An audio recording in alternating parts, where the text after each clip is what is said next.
Thank y'all. To all of the preachers, man, let's just give them just a hand clap of support. I'm Terri, Webster Jr. Now listen, I was trying to get out of this. I've been sick all week long. I've had a viral infection. So if y'all can just pray, just give me 5 minutes. That's all I need, man. My voice to hold up. And if I can get through. The word for the night is "it is finished." That can be found in John chapter 19, verse 30. Here's what the text says. When Jesus had received the sour wine, he said, "It is finished." And he bowed his head and gave up his spirit. I just want to preach, or just speak just for a moment of one shining moment. If y'all know anything about the Final Four, I love to watch one shining moment. But at times, I go to sleep. Because one shining moment plays at the very end of the game. And with it being played at the very end of the game, it's late. But so this past season, I started to doze off. You know, Houston was up by 12. And I figured that they were going to win it. So I was dozing. And as I dozed, I looked up and they were losing. I woke up, they had one shot to make this thing work. I hit the record button because I already knew that I was out. I went on to sleep after I found out that they didn't even get off a shot. The next day, I played one shining moment back over. As I began to play it back over, I began to look at all the triumphs, the celebrations. Began to look at the tears. Tears that people had as they began to lose. I began to think about all of the sweat and all of the hard work that went into getting to that last Final Four game. And to the championship. And you had a victor, and then you had somebody that lost. Somebody had to lose. But it was a shiny moment for the other team. Well, a couple thousand years ago, it was a shining moment. Now you may say, well, that may sound like an oxymoron. Because how was Jesus now hanging on Calvary? How was it a good moment? I'm here to tell you that it was a shining moment. You may say, well, nah, it wasn't a shining moment because he was dying. But as he was dying, he was holding the sins of the world in his hands. It was a shining moment. So I began to say, well, God showed me something out of this passage that is fresh, Steve, that I can look at, that I haven't heard. And God said, well, first thing that we can see is that Jesus' pain was purposeful. As he's there hanging on the cross, we see that his pain was purposeful. He had a purpose for his pain. Those of us that were standing down at the cross, they didn't understand it. But his pain was purposeful. I don't know what you're going through right at this particular moment in your life. You may have lost your job. You may not be speaking to your family.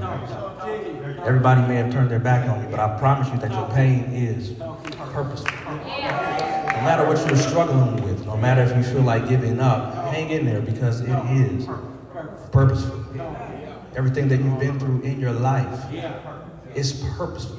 God doesn't waste your pain. You just got to pay attention to know that it is purposeful. And I don't stand up here and speak from the fact that I'm just speaking. I'm speaking because I've been there. For the last 3 years, I've struggled with some of the greatest depression that I've ever had. And I would come and I would still preach. I would sing, but I was battling. I would come and serve, but was still battling. And what I didn't know was that God was just working this thing for my good. I was dealing with grief, but it was purposeful.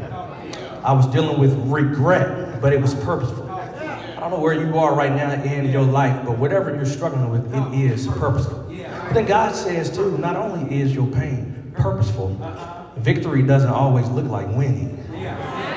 Jesus was hanging on Calvary. It didn't look like it was winning.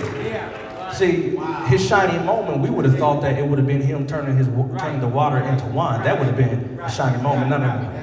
We would have thought that when he fed the 5,000, that was a shining moment. No. When we saw him raise Lazarus from the dead, we would have thought that was a shining moment.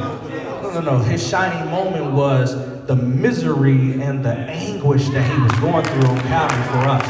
Well, here's what that says. That says to you and I, no matter what pain we may be experiencing from the world may think that they got over on us. The world may think that they have an upper hand on us. But that's not the case. Because victory doesn't always look like winning. And when you're ready to throw in the towel, just know that God is still hanging on to your life. And no matter what you may feel like, this is a chess game. And we may see one pawn move from place to place, but God is the chess master. And he is orchestrating everything for our good. Not only is our pain purposeful, not only does victory not always look like winning, but the battle is over. The work was done. Now we have to walk it out. Jesus lifted up his voice and he said, "It is finished." That meant that the work was paid in full. What he was sent to do, he fulfilled it, and it was paid in full. Dr. Joy is one of our leading black psychologists in this world. She is phenomenal. She has written Post-Traumatic Slave Syndrome. She tells this particular story that she went to go see the Statue of Liberty.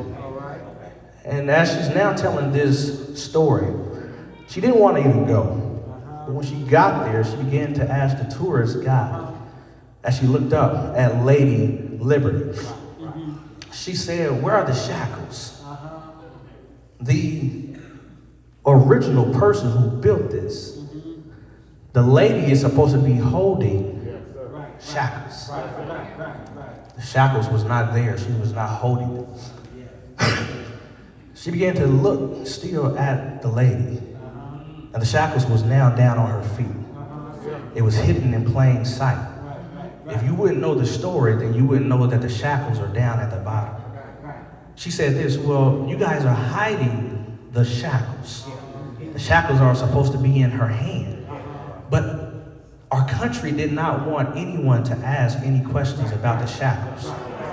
Because if you ask questions about the shackles, then we'll have to tell the story of how we were slaves.